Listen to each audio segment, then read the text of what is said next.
हर हर महादेव। श्री शिवाय नमस्तुभ्यम। दोस्तों, इस पवित्र श्रावण मास के सुंदर प्रातः काल में आप सबका स्वागत है। इस शुभ अवसर पर जब भगवान शिव अपनी कृपा और आशीर्वाद का अखूट खजाना बांट रहे थे, ऐसे समय में प्रातः काल के इसी शुभ घड़ी में हम श्रवण कर रहे हैं इसी श्रावण मास के महात्म को दर्शन कराती हुई सुंदर कथाओं को। और इसी कथा श्रृंखला में आप सबका आज स्वागत है। तो चलिए आज की श्रावण मास कथा आरंभ करते हैं।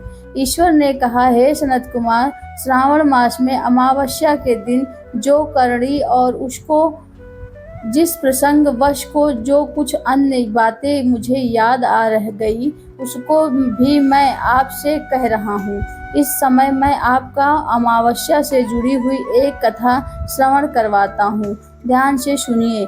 पूर्व काल में अनेक प्रकार के महान बल और पराक्रम वाले, जगत का सर्वनाश कर देने वाले और देवताओं को पीड़ा पहुंचाने वाले अनेक दुष्ट दैत्यों असुरों के साथ मेरे अनेक युद्ध हुए।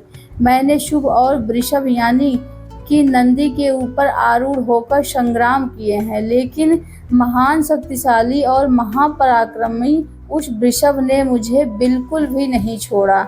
अंधकासुर के साथ युद्ध करते हुए तो उसने नंदी का शरीर विदीर्ण कर दिया था। उसकी त्वचा कट गई थी, शरीर से रक्त बहने लगा था, उसके मात्र प्राण ही बच गए थे। लेकिन फिर भी जब मैंने उस दुष्ट का संहार नहीं किया, तब वह नंदी धैर्य धारण करके मेरा वाहन करता रहा।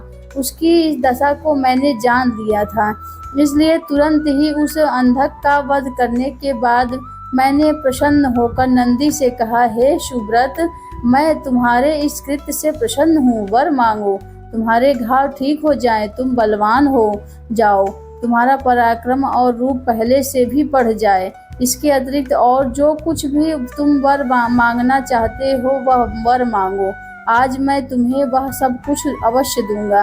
तब नंदिकेश्वर ने कहा, हे देव, हे महेश्वर, भगवान शिव, मेरी स्वयं की कोई याचना नहीं है। आप मुझ पर प्रसन्न हैं, तो फिर इससे बढ़कर क्या वैभव हो सकता है। फिर भी हे भगवान, लोक उपकार के लिए मैं एक चीज मांगना चाहता हूँ। हे शिव, आज श्रावण मास की अमावस्या तिथि है, जिसमें आप मुझ पर प्रसन्न हुए हैं। इस तिथि में गायों के साथ उत्तम मिट्टी से निर्मित वृषभ की पूजा करनी चाहिए। आज अमावस्या के दिन जन्म लेना कामधेनु तुल्य होता है। अतः आप इस तिथि में वर प्रदान करें कि यह अमावस्या वांछित फल देने वाला हो जाए। आज के दिन भक्ति और भाव पूर्वक प्रत्यक्ष वृषभों और गायों की पूजा करनी चाहिए।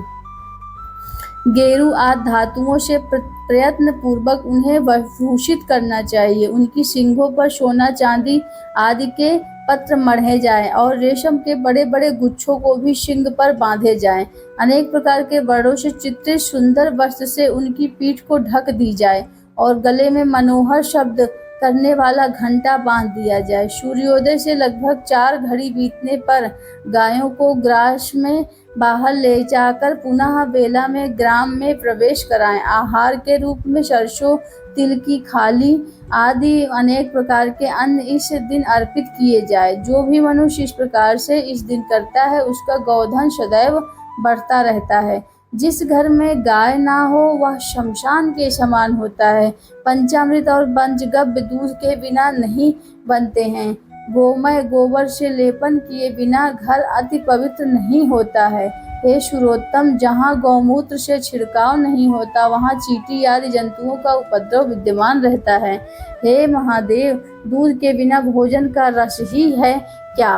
हे प्रभु, यदि आप मेरे ऊपर प्रसन्न हैं तो इन वरों को और अन्य भी वरों को मुझे प्रदान कीजिए। जब नंदी ने इस प्रकार कहा तो उसका यह वचन सुनकर मैं अत्यंत प्रसन्न हुआ।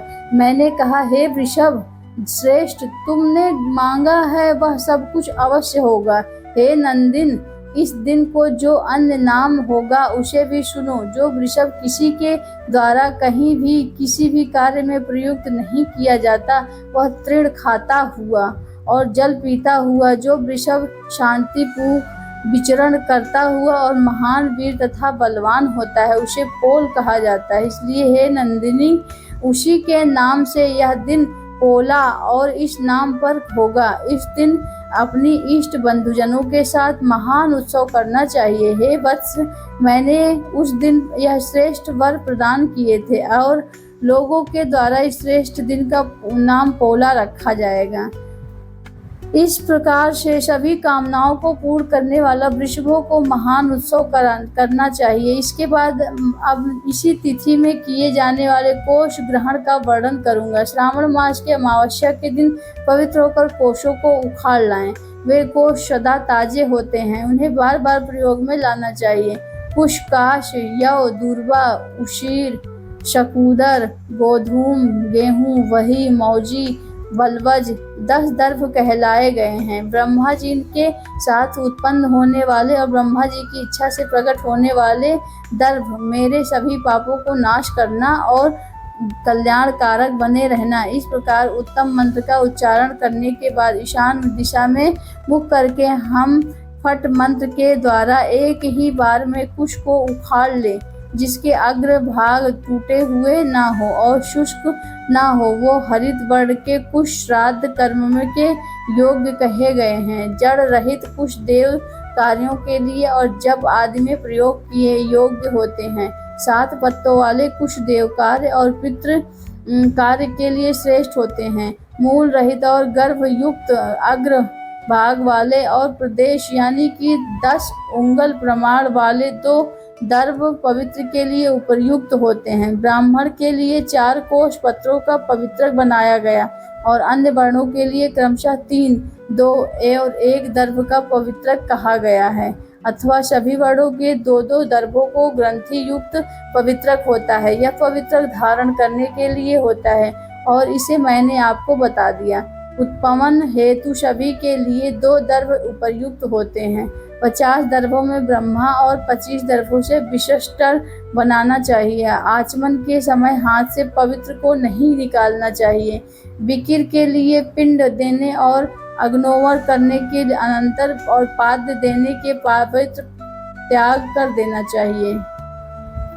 दर्भ के समान पुण्यप्रद, पवित्र और पाप नाशक कुछ भी नहीं है। देव कर्म और पितृ यह सभी दर्भ के अधीन है। उस प्रकार के दर्भों को श्रावण मास के अमावस्या के दिन उखाड़ना चाहिए, इससे इनकी पवित्रता बनी रहती है। श्रावण मास की अमावस्या का वर्णन क्या किया जाए। हे सनत कुमार, श्रावण मास की अमावस्या के दिन जो कुछ भी कृत्य किया जाता है वह अत्यंत पुण्यदायिनी और वह सब मैंने तुम्हें बता दिया। अब श्रावण मास के और भी जो करनी है उसे भी तुम मुझसे सुनो। इस प्रकार कहते हुए स्कंद पुराण के अंतर्गत ईश्वर सनत कुमार संवाद में श्रावण मास महात्म्य में अमावस्या के दिन वृषभ पूजन पुष्प ग्रहण नामक 26वां अध्याय पूर्ण हुआ और इसके साथ ही हमारी आज की श्रावण मास की यहीं पर कथा समाप्त होती है। हमें आशा है कि संपूर्ण श्रावण मास के दौरान आपने श्रावण मास की सुंदर कथाओं का श्रवण प्रतिदिन किया होगा और इससे आपको श्रावण मास पवित्र बनाने में, उसे अधिक फलदायी और उपयोगी बनाने में भी